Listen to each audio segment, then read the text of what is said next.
तो भैंस गई पानी में और कीड़ा गया फैट के अंदर। भैंस गई पानी में, कीड़ा गया फैट के अंदर, क्योंकि फैट आप सभी जानते हो, दूध दही मक्खन जो मानते हो वो फैट अपन जनरली कंसीडर करते हैं, और इसके अंदर अपन मान लेते हैं, यानी कि उन सभी में क्या लगता है, कीड़ा लगता है। उन सभी में क्या लगता है, कीड़ा लगता है। Hello friends, welcome to all of you. सभी का एक बार फिर से स्वागत है जीवन एजुकेशन के इस ऑनलाइन प्लेटफॉर्म पर। और हम डिस्कस कर रहे थे काफी इंपॉर्टेंट सेशन, और आज के इस सेशन के अंदर एक बार फिर से आप सभी का स्वागत है। और इस वीडियो के अंदर हम एक छोटी सी वीडियो के अंदर हम एक काफी बड़ा टॉपिक, काफी इंपॉर्टेंट टॉपिक, काफी इंपॉर्टेंट क्वेश्चंस को कवर अप करने वाले हैं। तो इस वीडियो को पूरा देखिएगा। इस सेशन के अंदर से, इस वीडियो के अंदर से डेफिनेटली आपके आने वाले एग्जाम के अंदर डेफिनेटली क्वेश्चन आने वाला है। तो वीडियो को पूरा देखिएगा, इसके बिल्कुल भी मत कीजिएगा, क्योंकि इस वीडियो के अंदर वो चीज देने वाला हूं जो कि आपके एग्जाम के अंदर डायरेक्टली पूछा जाने वाला है। तो चलेगा, मैं आज की वीडियो को स्टार्ट करता हूं। फटाफट से क्लास को लाइक और शेयर कर दे, ताकि सभी तक क्लास पहुंच जाए, सभी क्लास सेशन का बेनिफिट ले सके। चलेगा, मैं स्टार्ट करता हूं। आज के इस वीडियो के अंदर हम टॉपिक को डिस्कस करने वाले हैं, जो कि न्यूट्रिशन के अंदर आने वाला है, आपका न्यूट्रिशन सब्जेक्ट के अंदर आने वाला है। और ऑलमोस्ट अभी तक जितने भी एग्जाम हुए हैं उसके अंदर ये question as it is question पूछा हुआ है, जिसको अपन एक ट्रिक के सहायता से, बहुत ही शानदार ट्रिक के सहायता से समझेंगे और याद करेंगे, और आने वाले एग्जाम के अंदर इस क्वेश्चन को बिल्कुल सही से अटेम्प्ट करेंगे, ताकि हमारा जो मार्क्स है, हमारा जो सिलेक्शन है वो सिक्योर हो सके। चलेगा, इस सेशन के अंदर हम बात करेंगे न्यूट्रिशन का इंपॉर्टेंट टॉपिक, न्यूट्रिशन का इंपॉर्टेंट क्वेश्चन, जो कि आपके एग्जाम के लिए काफी इंपॉर्टेंट है। डायरेक्टली क्वेश्चंस आपके एग्जाम के अंदर आता है।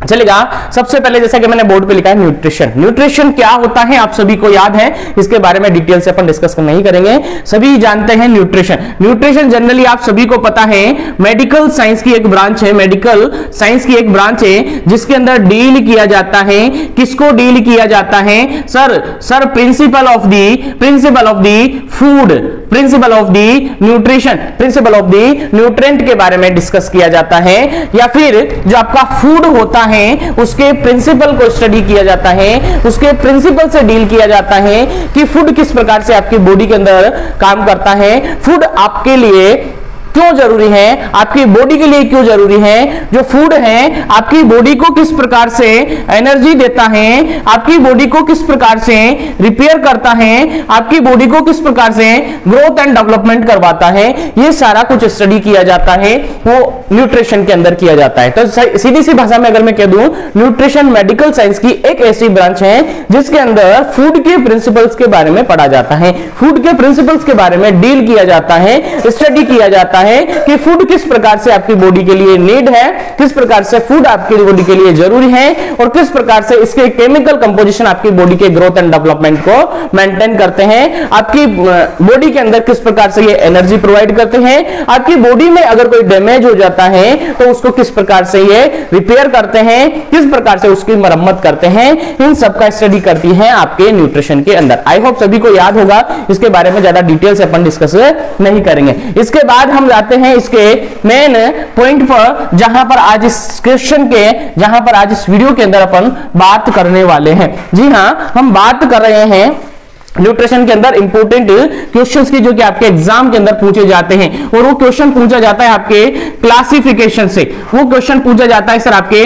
क्लासिफिकेशन से, तो आपको याद होना चाहिए। देखिए, इसके अंदर अलग अलग क्लासिफिकेशन किया जाता है, ऑन द बेसिस ऑफ, अलग अलग बेसिस मानकर इसका क्लासिफिकेशन किया जाता है। जिसके अंदर फर्स्ट क्लासिफिकेशन किया जाता है इसके, ऐसा कहा जाता है कि क्लासिफिकेशन के लिए जैसे फंक्शनल क्लासिफिकेशन, यानी फंक्शन के आधार पर जो न्यूट्रिएंट्स हम पढ़ते हैं उनके फंक्शंस के आधार पर इसका क्लासिफिकेशन किया जाता है। जो न्यूट्रिएंट्स होते हैं उनके केमिकल कंपोजिशन के आधार पर इनका क्लासिफिकेशन किया जाता है। जो न्यूट्रिएंट्स हैं उनके सोर्स के आधार पर इनका क्लासिफिकेशन किया जाता है, जिसको अपन डिटेल से वन बाय वन डिस्कस कर रहे हैं, जो कि आपके एग्जाम के अंदर आने वाले हैं, और बिल्कुल ट्रिक वाइज हम इनको डिस्कस करेंगे। चलेगा, पहला क्लासिफिकेशन होता है आपका फंक्शनल क्लासिफिकेशन। पहला क्लासिफिकेशन आपका होता है सर फंक्शनल क्लासिफिकेशन। और फंक्शनल क्लासिफिकेशन के अंदर अगर हम कहें तो इसके अंदर सबसे पहला आता है, जो आप सभी को याद होगा, सबसे पहले आता है एनर्जी गिविंग फूड। कौन सर? Energy giving food. क्या आता है सर? Energy giving food. और एनर्जी गिविंग फूड के अंदर बेसिकली आप सभी को याद होगा, एनर्जी गिविंग फूड के अंदर बेसिकली दो पार्ट हैं। पहला होता है आपका कार्बोहाइड्रेट, दूसरा होता है आपका फैट। सभी को याद होगा, पहला आपका कार्बोहाइड्रेट, दूसरा आपका फैट। जिसमें सबसे बार बार क्वेश्चन पूछा जाता है कि एनर्जी गिविंग फूड में मोस्ट कॉमन फूड कौन सा होता है, एनर्जी गिविंग फूड के अंदर मोस्ट कॉमन न्यूट्रिएंट कौन सा होता है। तो most common energy giving food that is carbohydrate. क्या होता है, कार्बोहाइड्रेट आपका most common energy giving food होता है, और इसको इंस्टेंट सोर्स ऑफ एनर्जी भी बोला जाता है। क्या बोला जाता है, इंस्टेंट सोर्स ऑफ एनर्जी भी इसको बोला जाता है। आई होप क्वेश्चन क्लियर है। अगर क्वेश्चन क्लियर है तो सर अगले पॉइंट्स पर बढ़ते हैं, जो कि है फैट। ये फैट जो होता है एनर्जी का रिचेस्ट सोर्स होता है, एनर्जी का रिचेस्ट सोर्स होता है। तो आपको याद रखना है, यहां पर से दो एमसीक्यू आपके एग्जाम के अंदर रिपीट होते हैं। पहला एमसीक्यू ये है, दूसरा एमसीक्यू फैट है। पहला एमसीक्यू पूछा जाता है कि most common source of energy, most common source of energy और most instant source of energy that is carbohydrate, that is carbohydrate. Second question repeat, richest source of energy that is a fat, richest source of energy that is a fat। I think question clear है, और question clear है तो sir मैं अगले classification पर बढ़ूंगा। यहां से इस बोर्ड पर दो क्वेश्चन लिखे हुए हैं, दोनों क्वेश्चन आपके एग्जाम के अंदर पूछे जाते हैं। तो मैं अगले क्वेश्चन पर बढ़ता हूं, अगले क्वेश्चन पर बढ़ते हैं। और अगला क्लासिफिकेशन अगर हम कहें, पहला क्लासिफिकेशन आपका हो गया फंक्शनल क्लासिफिकेशन, जिसमें हमने पढ़ा फंक्शनल क्लासिफिकेशन के अंदर हमने पढ़ा क्या, एनर्जी गिविंग फूड, क्या energy giving food. Second classification अगर हम बात करें, सेकंड क्लासिफिकेशन है इसी के अंदर फंक्शनल क्लासिफिकेशन के अंदर ही एनर्जी गिविंग फूड हमने पढ़ा। उसके बाद सेकंड क्लासिफिकेशन होगा इसका बॉडी बिल्डिंग फूड। क्या सर, बॉडी बिल्डिंग फूड, यानी बॉडी को बिल्डअप करने वाले फूड कौन से होते हैं, बॉडी बिल्डिंग फूड कौन से होते हैं, ये भी आपसे क्वेश्चन किया जाता है। और ये आप सभी को याद होना चाहिए, प्रोटीन, ये आप सभी को याद होना चाहिए। प्रोटीन आपकी बॉडी को बिल्डअप करने का काम करता है, बॉडी आपकी प्रोटीन आपकी बॉडी में रिपेयरिंग का काम करता है, रिपेयरिंग का काम करता है, आपकी बॉडी में मरम्मत करने का काम करता है। आपके last year community health officer के अंदर क्वेश्चन आया था कि अगर किसी पेशेंट के अंदर उंड हो रखा है तो उसकी सेल्स को मरम्मत के लिए, उसकी सेल्स को रिपेयर करने के लिए, उसमें उंड हीलिंग के लिए कौन सा न्यूट्रिएंट जरूरी है। आपका आंसर रहेगा सर प्रोटीन है। प्रोटीन क्या है, आपका बॉडी बिल्डिंग फूड होता है और यही आपका रिपेयरिंग फूड होता है। आई होप क्वेश्चन याद रहेगा, ये क्वेश्चन भी आपके एग्जाम के अंदर पूछा हुआ है और आपके एग्जाम के अंदर पूछा जा सकता है। आई होप क्वेश्चन क्लियर है।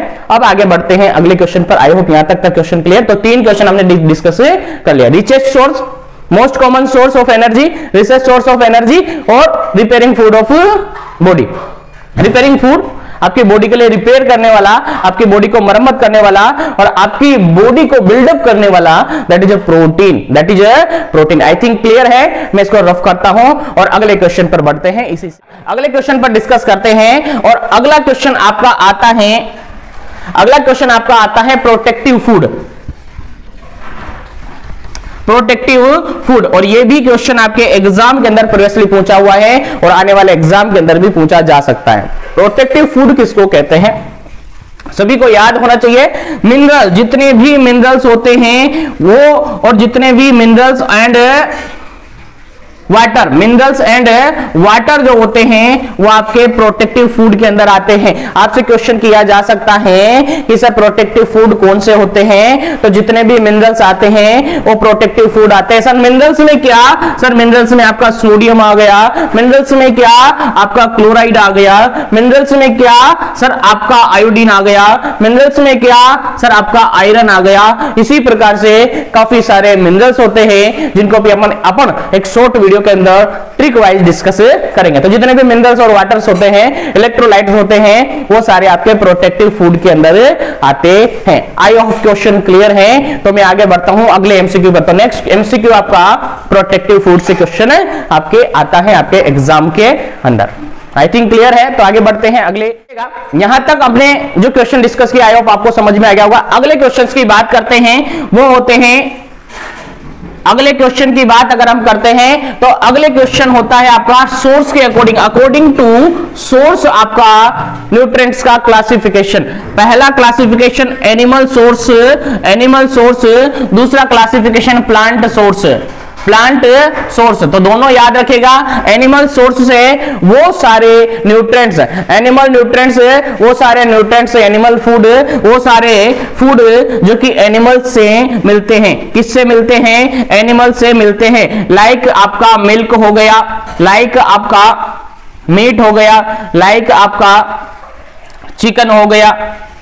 ये सारे फूड है वो एनिमल फूड होते हैं जो कि एनिमल से हमें मिलते हैं। यही अगर प्लांट की बात करें तो प्लांट फूड वो फूड जो कि प्लांट से हमें मिलते हैं। लाइक क्या होगा? लाइक आपके जितने भी वेजिटेबल्स होते हैं वो आ जाते हैं, लाइक आपके जितने भी फ्रूट्स होते हैं वो आ जाते हैं, लाइक आपके पल्सेस होती हैं, ये सारी आपकी आ जाती है। ग्रीन लीफी वेजिटेबल्स वगैरह सारी होती हैं, वो प्लांट सोर्स के अंदर आ जाती हैं। आई थिंक क्वेश्चन क्लियरली समझ में आ गया है, और यहां तक क्वेश्चन क्लियरली समझ में आ गया है। तो ये क्लासिफिकेशन था ऑन द बेसिस ऑफ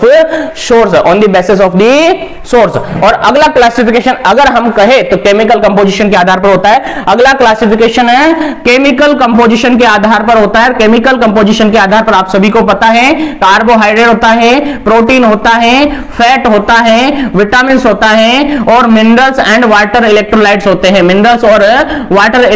होते हैं। ये तो आप सभी को याद है, ये आपसे क्वेश्चन नहीं किया जाता है, यहां तक आपसे क्वेश्चन किया जाता है। इसके बाद आगे हम डिस्कस करते हैं जहां से आपके एग्जाम के रिगार्डेड क्वेश्चन पुटअप किया जाता है। एक और क्लासिफिकेशन इसका होता है जो कि ज्योग्राफिकल एरिया के आधार पर किया जाता है। ज्योग्राफिकल एरिया मतलब कि जैसे कि हॉस्पिटल में पेशेंट है तो उसकी डिजीज के अकॉर्डिंग उसकी डाइट पैटर्न होती है, उसके डिजीज के अकॉर्डिंग उसकी डाइट शेड्यूल होती है। तो ये कुछ क्लासिफिकेशन था। इसके बाद हम बात करने वाले एक और शानदार इंपॉर्टेंट टॉपिक्स के बारे में जो कि आपके एग्जाम के अंदर काफी बार पूछा हुआ है, काफी बार आया हुआ है, आपके एग्जाम के अंदर भी आ सकता है। तो चलेगा, मैं अगला टॉपिक डिस्कस करता हूं यहीं पर जिसमें काफी इंपॉर्टेंट क्वेश्चन आपके एग्जाम के अंदर पूछा जा सकता है। तो चलेगा, अगला क्वेश्चन हम डिस्कस करते हैं जो कि न्यूट्रिशन हमने पढ़ा। न्यूट्रिशन के बाद हम पढ़ेंगे न्यूट्रिएंट। क्या पढ़ेंगे? न्यूट्रिएंट्स क्या होते हैं? सर, फूड के अंदर जितने भी केमिकल कंपाउंड्स होते हैं जो कि आपकी बॉडी को अफेक्ट करते हैं, जो कि आपकी बॉडी को ग्रोथ एंड डेवलपमेंट करवाते हैं, जो कि आपकी बॉडी को रिपेयर करवाते हैं, जो कि आपकी बॉडी को एनर्जी प्रोवाइड करवाते हैं, ये सारे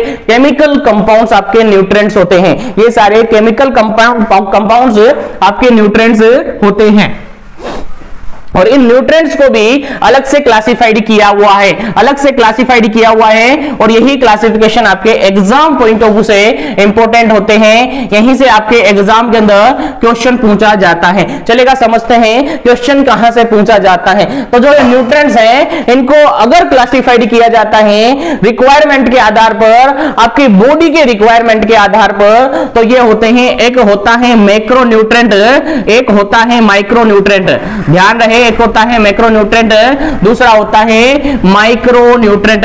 और आई होप सब इसके बारे में जानते होंगे, नहीं जानते तो जान लीजिएगा क्योंकि यहां से आपके एग्जाम के अंदर डेफिनेटली क्वेश्चन आने वाला है, डेफिनेटली क्वेश्चन आपके एग्जाम के अंदर आएगा। तो चलेगा, बात करते हैं मैक्रोन्यूट्रिएंट किसको कहते हैं, माइक्रोन्यूट्रिएंट्स किसको कहते हैं। मैंने कहा बॉडी की रिक्वायरमेंट के आधार पर यह क्लासिफिकेशन किया गया है। तो मैक्रोन्यूट्रिएंट मतलब मैक्रो मतलब कि ज्यादा, ऐसे फूड या ऐसे न्यूट्रिएंट जो आपकी बॉडी में लार्ज अमाउंट में रिक्वायर होते हैं, लार्ज अमाउंट में अगर रिक्वायर होते हैं तो ऐसे न्यूट्रिएंट्स को हम कहते हैं मैक्रोन्यूट्रिएंट। ऐसे न्यूट्रिएंट को हम कहते हैं मैक्रोन्यूट्रिएंट, जो कि क्या होते हैं सर आपको याद रखना, एग्जांपल आपके एग्जाम के अंदर पूछे जाते हैं। मैक्रोन्यूट्रिएंट के अंदर आता है आपका कार्बोहाइड्रेट, मैक्रोन्यूट्रिएंट के अंदर आता है आपका प्रोटीन, और मैक्रोन्यूट्रिएंट के अंदर आता है आपका फैट। ये तीनों आपको याद रखना है, ठीक है, ये आपको याद रखना है, ठीक है। इंपॉर्टेंट है, लार्ज अमाउंट में रिक्वायर होते हैं आपके बॉडी को, इसलिए इसको मैक्रोन्यूट्रिएंट कहते हैं। और ये कार्बोहाइड्रेट, प्रोटीन और फैट होते हैं, आप सभी को याद होना चाहिए। अगर सर मैं बात करूं माइक्रोन्यूट्रिएंट की, तो सर माइक्रोन्यूट्रिएंट्स वो होते हैं जो कि आपकी बॉडी में स्मॉल अमाउंट में रिक्वायर होते हैं, स्मॉल अमाउंट में रिक्वायर होते हैं। इसका मतलब ये नहीं है कि इसके बिना भी काम चल जाएगा, काम तो किसी के भी बिना नहीं चलेगा। जो रिक्वायर है वो जरूरी है, वो बॉडी में चाहिए ही चाहिए, चाहे वो पॉइंट में ही रिक्वायर हो, लेकिन चाहिए ही चाहिए, जितना रिक्वायर है बॉडी को चाहिए। तो माइक्रोन्यूट्रिएंट के अंदर क्या आते हैं सर? माइक्रोन्यूट्रिएंट के अंदर आते हैं आपके विटामिन और माइक्रोन्यूट्रिएंट के अंदर आते हैं आपके मिनरल्स। तो कौन कौन विटामिन और मिनरल्स आपके माइक्रोन्यूट्रिएंट्स के अंदर आते हैं? तो आई होप यहां से दोनों क्वेश्चन आपके एग्जाम के अंदर पूछे हुए हैं, फर्स्ट क्वेश्चन और सेकंड क्वेश्चन, दोनों क्वेश्चन आपके एग्जाम के अंदर पूछे हुए हैं और दोनों क्वेश्चन आपके एग्जाम के अंदर पूछे जा सकते हैं। तो काफी इंपॉर्टेंट क्वेश्चन है ये दोनों आपके लिए, आपके एग्जाम पॉइंट ऑफ व्यू से। आई थिंक यहां तक भी जो क्वेश्चन हमने डिस्कस किए आपको समझ में आ गए होते हैं। इस वीडियो के अंदर काफी सारे क्वेश्चन हमने डिस्कस कर लिए, अभी और क्वेश्चन हम डिस्कस करने वाले जो भी आपके एग्जाम के अंदर आने वाला है, और ट्रिक वाइज हम उसको समझने वाले हैं। तो तैयार हो जाइएगा और आगे डिस्कस करते हैं, इसको एक बार से रफ करते हैं, फिर आगे बढ़ते हैं अगले पॉइंट्स पर, अगले क्वेश्चन का। अभी तक जो पढ़ा अपन ने काफी इंपॉर्टेंट पढ़ा और काफी इंपॉर्टेंट क्वेश्चंस थे जो कि आपके एग्जाम के अंदर पूछे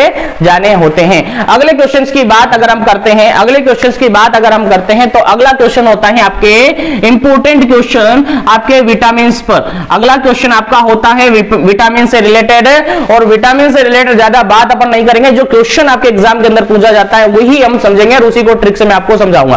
देखिएगा विटामिन को क्लासिफाइड किया हुआ है, काफी सारे विटामिन होते हैं, काफी सारे विटामिन ए होता है, बी होता है, सी होता है, डी होता है, ई होता है, के होता है ना। इस प्रकार से ये क्लासिफिकेशन होता है किसका? विटामिन। तो काफी सारे विटामिन हैं, लेकिन इन विटामिन को याद कैसे रखना होता है और इन विटामिन को पढ़ना कैसे होता है, इन विटामिन को बॉडी की क्या रिक्वायरमेंट है उसके अकॉर्डिंग और उसके आधार पर इन विटामिन को क्लासिफाइड किया हुआ है, अलग किया हुआ है, डिवाइड किया हुआ है, ताकि आसानी से समझ में आ सके, ताकि आसानी से हमें पता चल सके कि कैसे ये बॉडी में रिक्वायर होते हैं। आई होप क्लियर होगा। चलिएगा यहां पर अगर क्लासिफिकेशन की बात मैं करता हूं तो इसको भी अगेन दो पार्ट में डिवाइड किया जाता है। एक होता है आपका water soluble vitamin, water soluble vitamin, और दूसरा होता है आपका fat soluble vitamin, fat soluble vitamin. तो वाटर सोल्यूबल विटामिन और फैट सोल्यूबल विटामिन, यहां पर कंफ्यूजन बहुत तगड़ा होता है, कंफ्यूजन बहुत ज्यादा यहां पर होता है। सभी स्टूडेंट्स यहां पर आकर चकरा जाते हैं और कंफ्यूज हो जाते हैं, लेकिन आपको यहां पर कंफ्यूज नहीं होना है। जो ऊपर मैंने विटामिन लिखे वही विटामिन नीचे आने हैं, आधे इधर चले जाएंगे आधे इधर चले जाएंगे, तो किस प्रकार से जाएंगे वो मैं आपको बताता हूं। देखिएगा आपको याद रखना है विटामिन बी और सी, विटामिन बी और सी जो है ये आपके वाटर पानी के अंदर जाते हैं, ये आपके वाटर के अंदर घुलनशील होते हैं, पानी के अंदर घुलनशील होते हैं, यानी वाटर सोल्यूबल होते हैं। ठीक है, बचे हुए सारे कहां चले जाते हैं? फैट सोल्यूबल के अंदर, यानी ए डी ई और के, ए डी ई और के ये फैट सोल्यूबल होते हैं, बी और सी आपका वाटर सोल्यूबल होते हैं। सर हमें कंफ्यूजन हो जाता है, अभी तो हमने याद कर लिया, लेकिन हम जब एग्जाम में बैठते हैं तो कंफ्यूजन हो जाते हैं। तो सर कंफ्यूजन के लिए एक छोटी सी ट्रिक मैं बता रहा हूं, आपको कंफ्यूजन बिल्कुल भी नहीं होगा। देखिएगा बी और सी मिलकर बनता है बेस, समझने के लिए बता रहा हूं, भैंस नहीं बनती है, बी और सी मिलकर बनते हैं, बी फॉर बे और सी फॉर भैंस, भैंस याद रखिएगा। तो भैंस गई पानी में, ठीक है, ध्यान रखिएगा, भैंस गई पानी में यानी वाटर सोल्यूबल, बी और सी का है वाटर सोल्यूबल में है, इसलिए भैंस गई पानी में। ब का बना बी और सी का बना स, ठीक है, भैंस गई पानी में यानी भैंस कहां जाती है? पानी में जाके बैठ जाती है, तो फिर बैठी रहती है। तो उसी प्रकार से भैंस गई पानी में वाटर सोल्यूबल आपको याद रह जाएगा, भैंस गई पानी में वाटर सोल्यूबल आपको याद रह जाएगा, बी और सी। आई होप याद रहेगा। अब अगर बात करें सर फैट सोल्यूबल को कैसे याद करें, तो सर फैट सोल्यूबल को जो ये जमे हुए हैं ए डी ई के, इसको मैं थोड़ा सा बिखेर देता हूं और सही तरीके से जमा देता हूं, मेरे तरीके से जमा देता हूं। मैं इसको जमा देता हूं, के को आगे आगे ले आता हूं, फिर ई को इसके पीछे, फिर डी को इसके पीछे और फिर ए को इसके पीछे, बना क्या? के ई डी ए। मैं इसको कीड़ा कह दूं, मैं इसको कीड़ा कह दूं। आई होप समझ में आ रहा होगा। इस के को मैं आगे ले आया, ई को ले आया, डी को ले आया और ए को ले आया, मैंने इस तरीके से जमा दिया, कीड़ा बन गया। क्या बन गया सर? कीड़ा बन गया। और कीड़ा लगता कहां है सर? कीड़ा लगता है फैट के अंदर। कीड़ा लगता है फैट के अंदर। सर फैट से आप क्या समझे? फैट से आप समझे कि सर दूध आप मान सकते हो, घी मान सकते हो, या फैट सोल्यूबल आप सब जानते हो, फैटी फूड जो भी होते हैं वो सब आप सब जानते हैं काफी बेहतरीन तरीके से। तो फैट के अंदर क्या होता है? कीड़ा लगता है। तो इस कीड़ा को आप कहां लगा दोगे? फैट के अंदर लगा दो। कीड़े को कहां लगा दोगे? फैट के अंदर लगा दोगे। इसीलिए ये कीड़ा चला गया फैट में और फैट को कर दिया खराब। इस प्रकार से ये दोनों क्लासिफिकेशन आप इजीली याद रख सकते हैं। तो भैंस गई पानी में और कीड़ा गया फैट के अंदर। भैंस गई पानी में, कीड़ा गया फैट के अंदर, क्योंकि फैट आप सभी जानते हो, दूध दही मक्खन जो मानते हो वो फैट अपन जनरली कंसीडर करते हैं और इसके अंदर अपन मान लेते हैं, यानी कि उन सभी में क्या लगता है? कीड़ा लगता है। उन सभी में क्या लगता है? कीड़ा लगता है। इसीलिए हम कहते हैं कीड़ा गया फैट में और कीड़ा लग गया फैट में। और इस प्रकार से ये विटामिन हमने पढ़ लिए हैं। और इस प्रकार से आज की इस वीडियो के अंदर कम से कम हमने 5 से 6 क्वेश्चन तो ऐसे पढ़े हैं जो प्रीवियसली क्वेश्चन पेपर के अंदर बार बार रिपीट हुए हैं और बार बार आते रहते हैं और हो सकता है आपके एग्जाम के अंदर भी आ जाए। तो तैयार रहे, इन सभी क्वेश्चंस को याद रहे, मेमोरी में सेट कर ले और नोटबुक में मेंशन कर ले, ताकि आने वाले हर एग्जाम के अंदर अगर एक क्वेश्चन आए तो आप इजीली सोल्व कर सके। तो आज की वीडियो के अंदर काफी कुछ समझा, तो इस वीडियो को ज्यादा से ज्यादा लाइक और शेयर करना है ताकि सभी तक पहुंच जाए, सभी इस वीडियो का फायदा ले सके। और जो भी चैनल पर पहली बार विजिट कर रहा है चैनल को सब्सक्राइब कर ले, ताकि इसी प्रकार से टॉपिक और इसी प्रकार से कंटेंट, इसी प्रकार से अपडेट आपको मिलता रहे। Thank you very much for join us जीवन एजुकेशन। एक बार फिर से लाइक और शेयर कर दे ताकि सभी तक पहुंचे। Thank you very much.